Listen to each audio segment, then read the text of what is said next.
Let us sing again. There's so much gratitude in my heart today for all the angels who have paved the way. There's so much gratitude in my heart today. Thank you, you bless my life every day.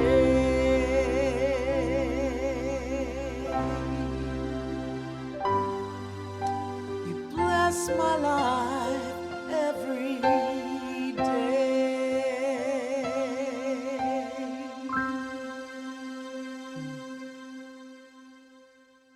And let us sing this one. This one is from Wings of Songs.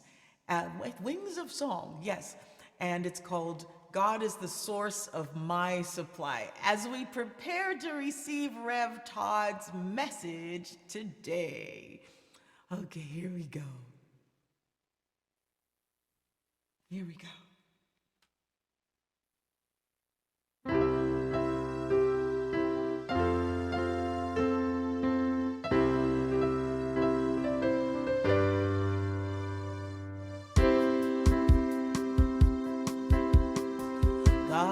Here we go. God is the source. God is the source of my supply. Ready the good to multiply, bringing the substance I require, filling my every deep desire. This I know, blessings flow, and my confidence in God will grow. Yes, I know, blessings flow, filling every deep desire.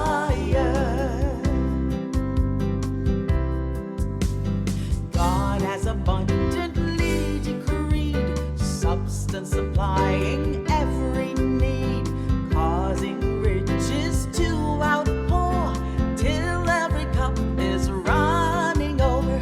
This I know, blessings flow, and my confidence in God will grow. Yes, I know, blessings flow, filling every deep desire. Prove it now, you will see. God is the only source I wield. So many wondrous blessings pour. There won't be room enough for more. This I know, blessings flow, and my confidence in God will grow. Yes, I know, blessings flow, filling every deep desire. Here we go, this I know, blessings flow, and my confidence in God will grow. Yes, I know, blessings flow, filling every deep desire.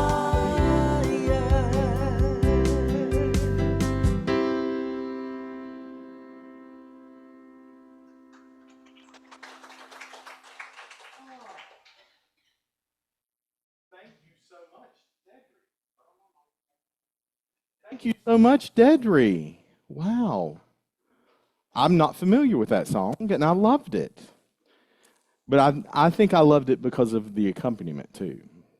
Right? That was wonderful. You did a great job. Happy Sunday, friends. Happy Sunday. Whew. For the first time in a long time, I came up with a talk title weeks ago.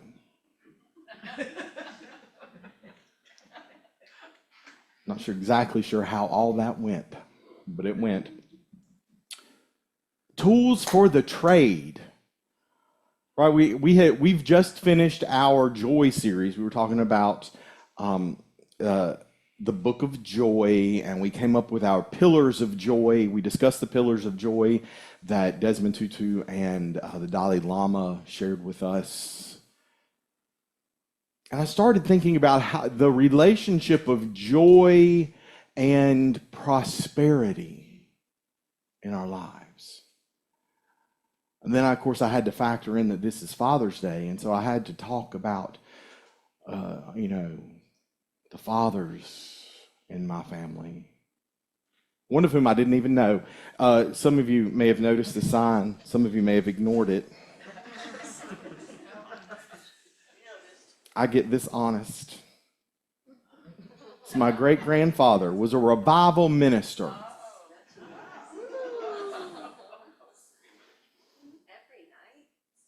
No, he just hung this up when I guess he got inspired.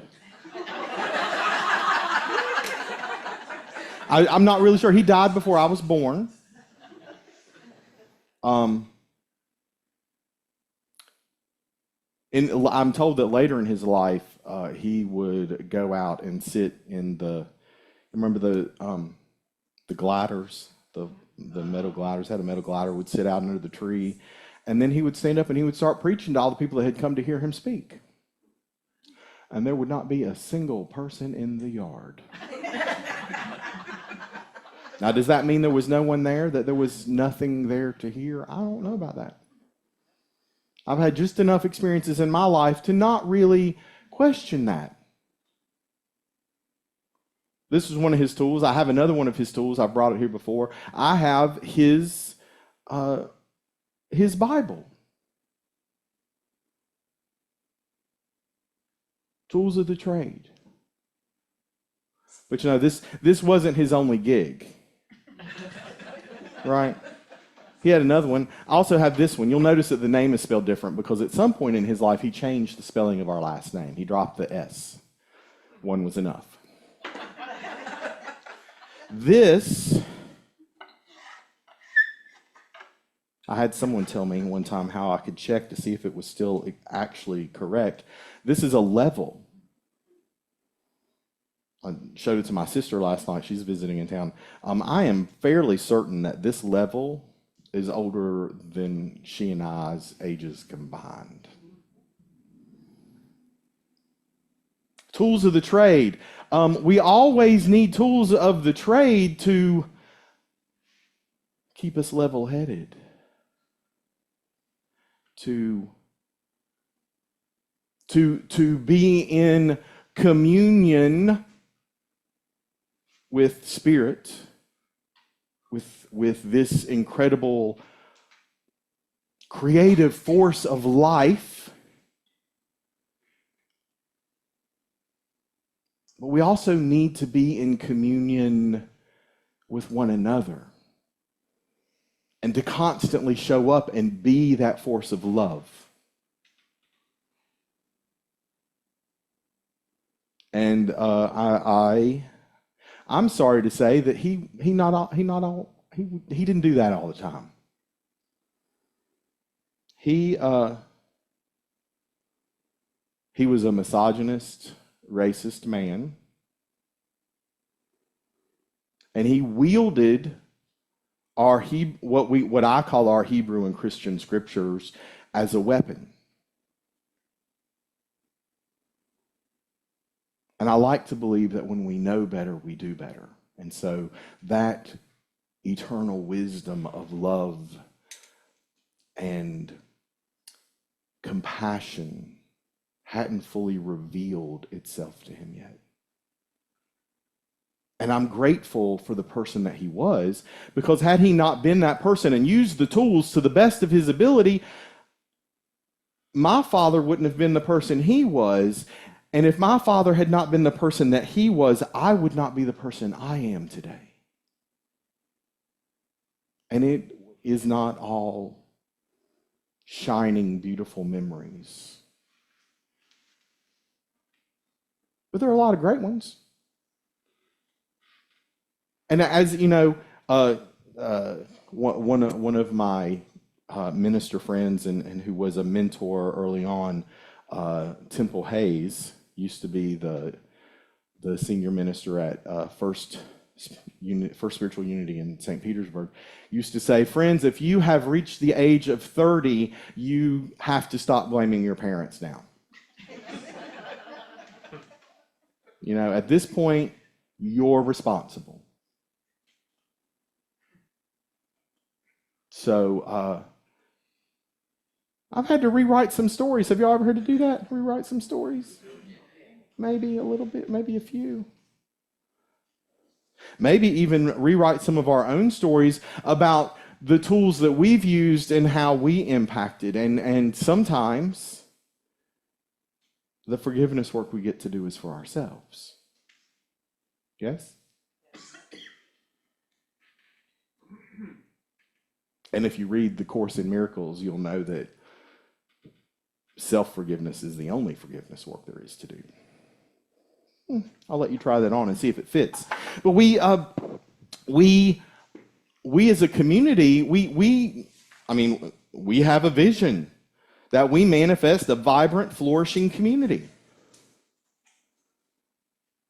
And I was thinking, what do we mean by prosperity? Do you know what you mean by prosperity? Do you know what's important to you? I remember I went back to look at this book this morning. This is from The 4 Spiritual Laws of Prosperity by Edwin Gaines. So her true prosperity, her definition is a vitally alive physical body to provide a comfortable worldly home for the spiritual beings that we are. Relationships that are satisfying, nurturing, honest, and work all the time. Work that we love so much that it's not work, it's play. And all the money we can spend. Sounds pretty good, doesn't it? There might be a few things I would add. I have to sit and think about that. I have to sit and think, because I don't want just all the money I can spend. I want all the money I can give away.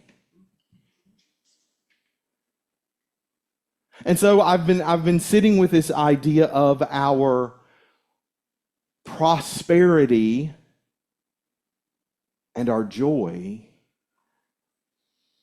and reflecting on these 4 spiritual laws that Edwin Gaines wrote about. We read that book a long time ago. We might read it again sometime. But then I'm like, okay, so what is up? What is next? What is it? And it's tools for the trade. This talk title that I came up with weeks ago, and I didn't know why. Tools for the trade. And so I've got some spiritual tools for you today. Are you excited? We'll love it when you talk back. How about everybody online? Are y'all ready? Thumbs up. We got people giving us thumbs up. People on Facebook, if you're reading this, if you're listening in, I want you to type, yes, I am ready. Thank you, Teresa. Yes, I'm ready.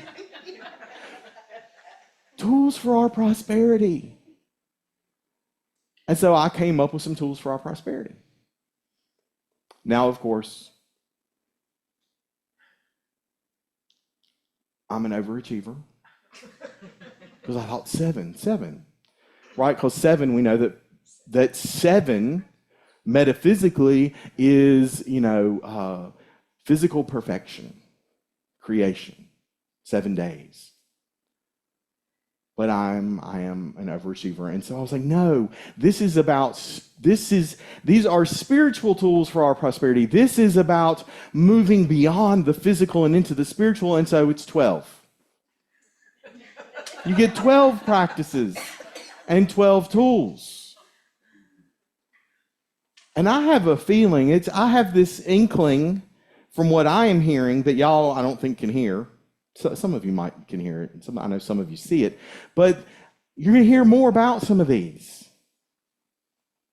I mean, the first one we've gone over a lot. Those of you that are new you're probably still a little like I'm not sure I get all of that. But the first one is our 12 powers. Our 12 powers. If you don't know, these 12 candles represent 12 different faculties that we hold in consciousness. And then when we learn to direct all 12 of those at the same time, the same way that Jesus was able to direct all 12 of his disciples at the same time, we can arrive at the Christ of our being and live from that truth, that awareness, that expression of pure love, which our way shower did. 12 candles, 12 colors. You've probably not noticed, but look, also 12 hanging orbs wrapped with colors, except for the really tall ones that I couldn't reach. 12 different color ribbons to direct our attention to this tool. Now, I don't want everybody to yell this out because it'll scare some of the people that don't know them and that can't recite them all. But I've included them on a handout that I've made for you, and we'll share that with everyone online as well. But your 12 faculties: faith, strength, love, wisdom, power, imagination, understanding, will, order, zeal, renunciation, and life. 12 things that we can learn how to control within ourselves and just show up and be pure love. Sounds pretty easy, huh? It would be if other people didn't get in the way. So we have some more tools for that, right? One of our tools is an abundance awareness. An abundance awareness. Y'all know that thing, a glass half empty, or is it half full? Right? Optimist, pessimist. An abundance awareness is that I have a glass. Thank you, Yvonne. Abundance. I have a glass and I get to fill it up. Because there is always enough. In consciousness, in potential. That does not mean that there's always enough here in Playground Planet Earth. Sometimes, if we don't plan right, there is not enough pie for everyone. But in the idea of pie, there's always enough pie. And there is always enough love. Have you ever tried to give all your love away? Have you ever tried to just totally give it away? And you would think, well, I'm going to be depleted now. I've given all my love. But you can't do it. You cannot give all your love away because all it is love. All it is love. And abundance awareness is seeing that supply everywhere and rooted in the knowing of what our source is. I had a conversation this week with another friend of mine that lives in Canada, and he had gone to sing some music at a funeral. And the person who had invited him to come and sing gifted him with a pearl necklace. And that was a little unusual for him. He was wearing it on this Zoom call. There's a bunch of us in here, and he was talking about this and how he's like, it's really beautiful and I love it, but it's a little odd. And I had to remind him that woman is not the provider of that pearl necklace. That string of pearls came to you from God, inviting you to be open to see your prosperity in a new way. A way that makes you step outside of your comfort zone and be open and willing to receive.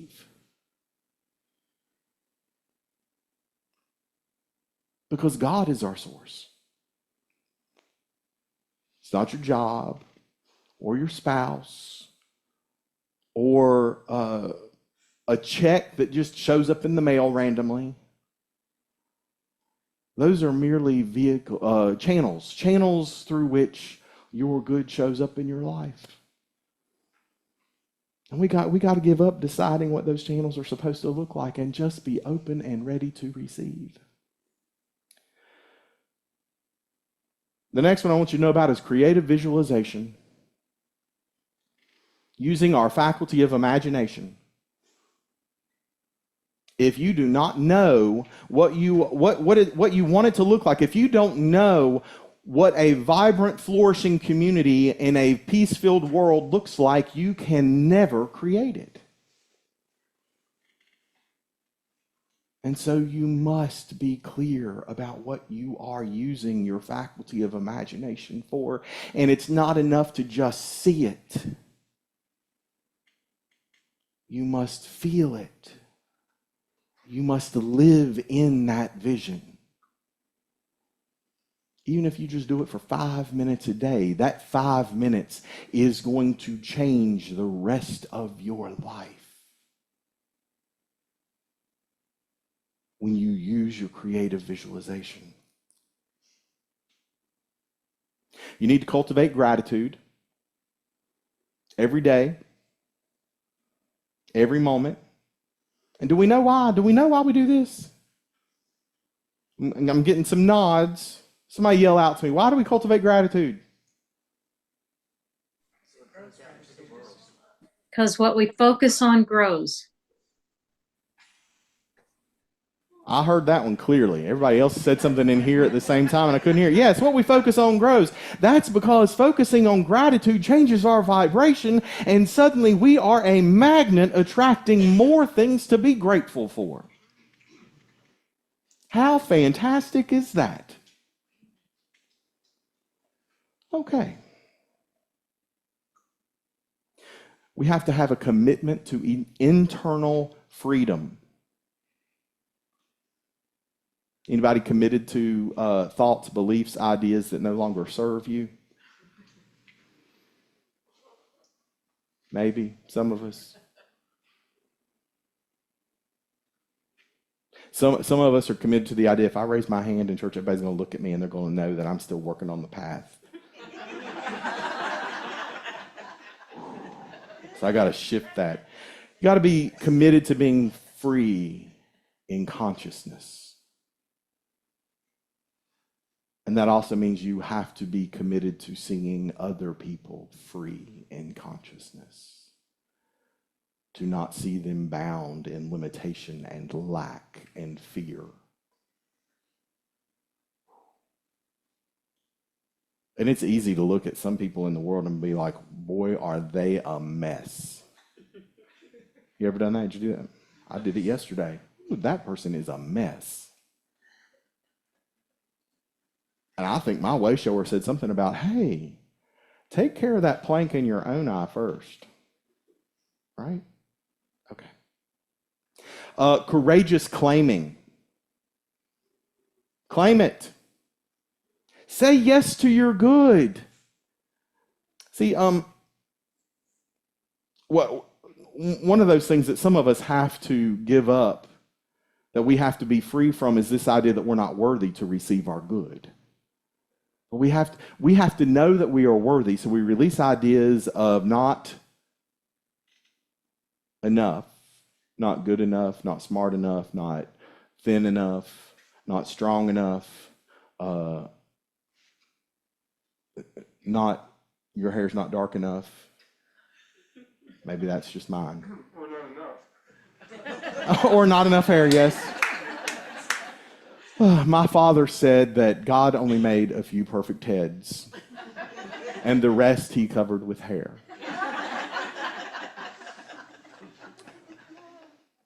We have to be in consistent circulation. This is the activity of our generosity. Clarity of purpose. We have to know that we are here to express and align our time, talents, and treasure accordingly. What are you here to do? What are you here to do? What are you here to do? I had a conversation with one of you this week who said to me, what is your position on social justice and social action? And I said, my thoughts on this are that each person that walks in our doors is showing up that we might inspire them to know who they are. without question and know what their talents are in this world, and then they need to go out and do that thing that calls to them. I'm not a social justice warrior leading a group of people. My job is to inspire people to know who they are and invite them to go out and change the world after they change themselves. Because nothing out here is going to change until we change in here. That's the work of unity, is personal transformation. And then our fifth principle, which is what? Live the truth we know. There'll be a quiz later, and y'all all have to shout that out. Even online, you have to shout that out. Live the truth I know. Constructive action, inspired, faithful movement in the direction of your vision, as Spirit has directed you. It's not enough to know the truth. We have to live the truth we know. It's not enough to think that my intellect, and I like to think I'm pretty smart, knows everything I'm supposed to do. Sometimes we have to make room for Spirit to speak through us. We have to make room for Spirit to say, this is the thing I need to do today. And then you need to go do it. It might be to drive a different way to work and you don't know why. And then something magical happens in this new route that you have taken. Make room for the Holy Spirit to speak into you so that you can have an adventure and an awakening of that which you are called to do in the world. Because you have every resource you need to do what you need to do. And we sure do should all over ourselves, like, oh, I should leave now, I should do this, I should do this. Make room for the Holy Spirit to guide you. Make time to sit in communion, sit in that holy silence of the stillness within and know.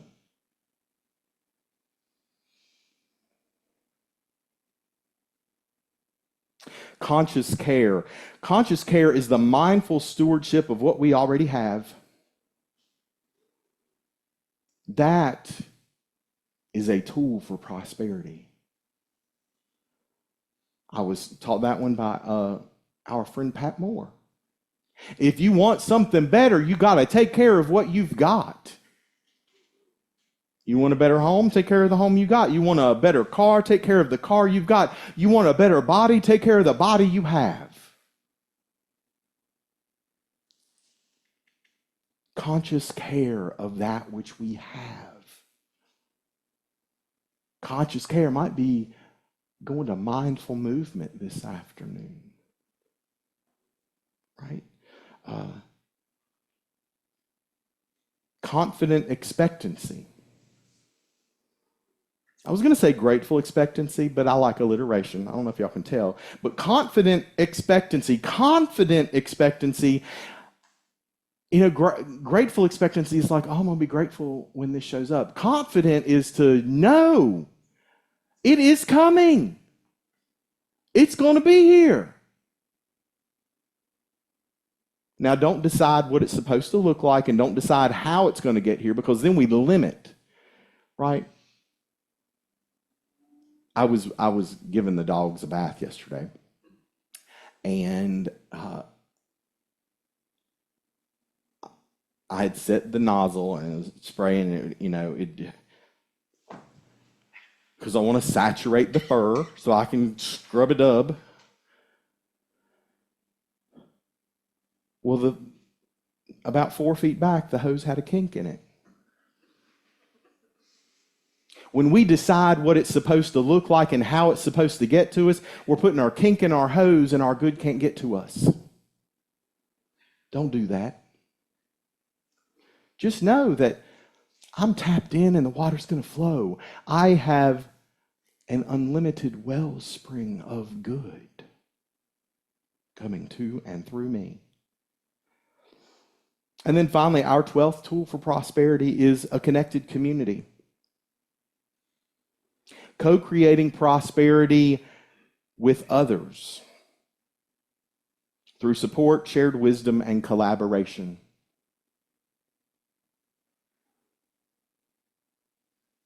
My prosperity is reflected in the prosperity of this community of believers, in the prosperity of this institution, in the prosperity of my friends, in the prosperity of this greater community.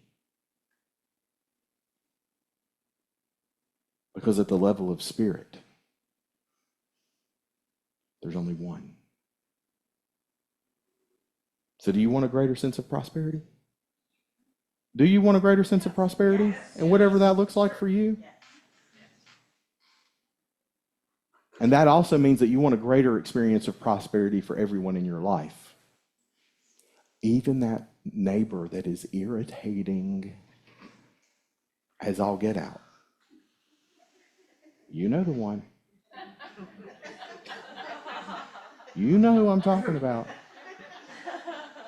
You want them to be prosperous too, because if you hold them in lack and limitation, and I'm glad their shrubs died. If you hold them in lack and limitation, you're holding yourself in lack and limitation.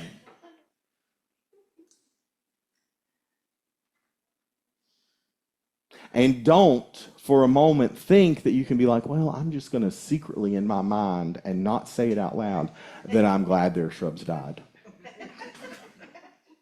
And then be mad when the people in the world or the people in your life are not honest and filled with integrity. As within, so without. We must be the change we want to see in the world. We must be the joy that we know is possible for all living beings. May we be well. May we be at peace. May all beings be well. May all beings be at peace. This is the truth. And so you have to make sure that you have the right tools. You got some tools here. When I first started this, planning this talk, I was reflecting on my father,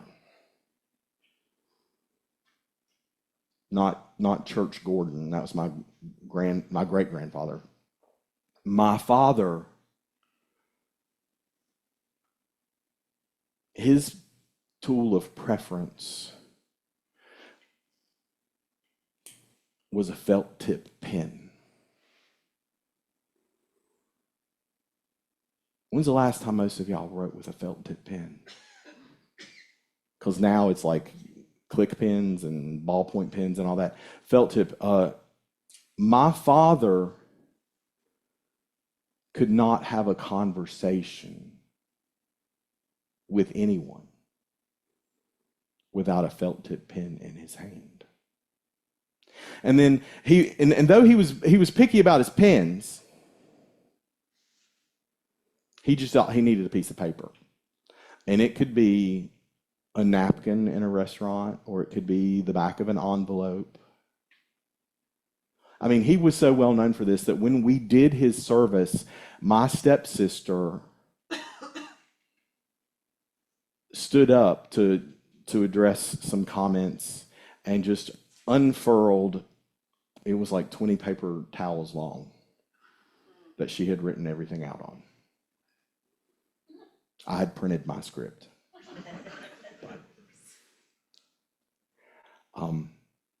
This is why I have pretty handwriting. That's another talk.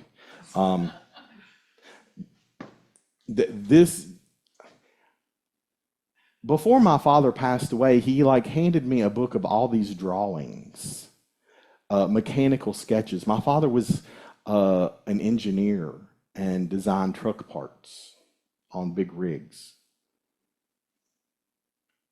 But he could not have a conversation with anyone without a pen and a piece of paper. And so this is probably a final product that he turned into somebody to get machine parts made. But these are all the notes.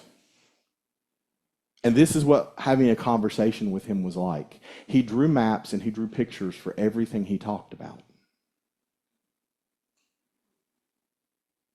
But it made him a better communicator.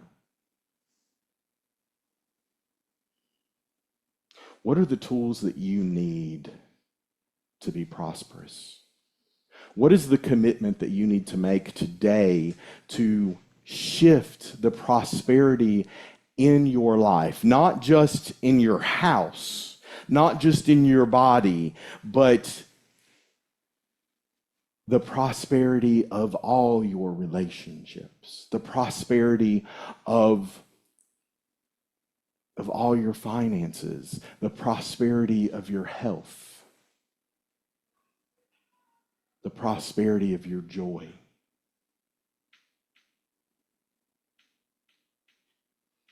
Because, friends, if you are over 30, you're in charge. You don't get to blame anybody anymore. And looking around, I don't see anybody under 30 in here. There might be somebody online, I don't know. But if you want something to change, do you know where you need to start? Right here. Right here. We get to experience the truth, and then what do we have to do? Louder, everybody. Live it. Thanks, Terry. I am grateful for each and every one of you. You bless my life. So it is. Thanks for being here today, friends.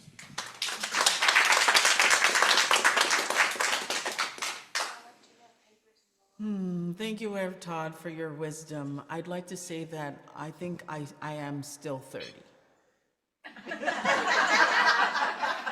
Really? Because you look 29, maybe even 27. Just in case I need to throw in that blame card, I'm gonna just choose to be 30. Here's the song that I offer today.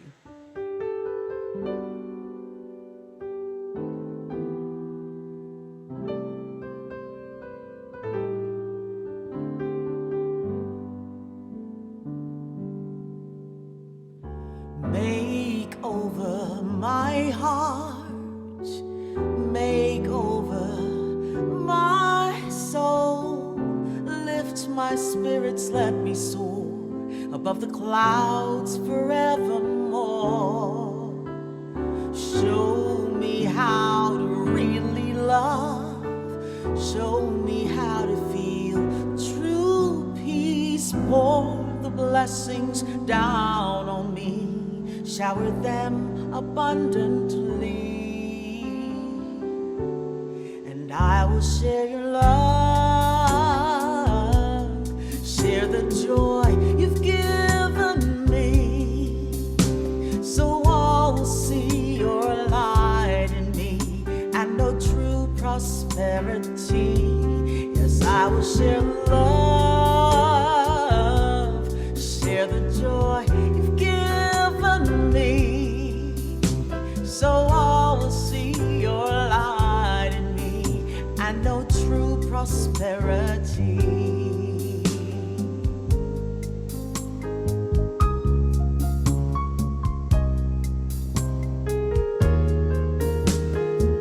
Oh, use me always, every day, make me whole in every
as I live and grow within God, every smile I give, every word I speak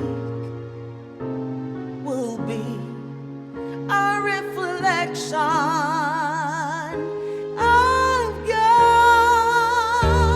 Yes, I will share that love, share the joy within me, so all will see that light in me and know true prosperity. Yes, I will share love, share the joy within me, so all will see light in me and know true prosperity. I said all will see light in me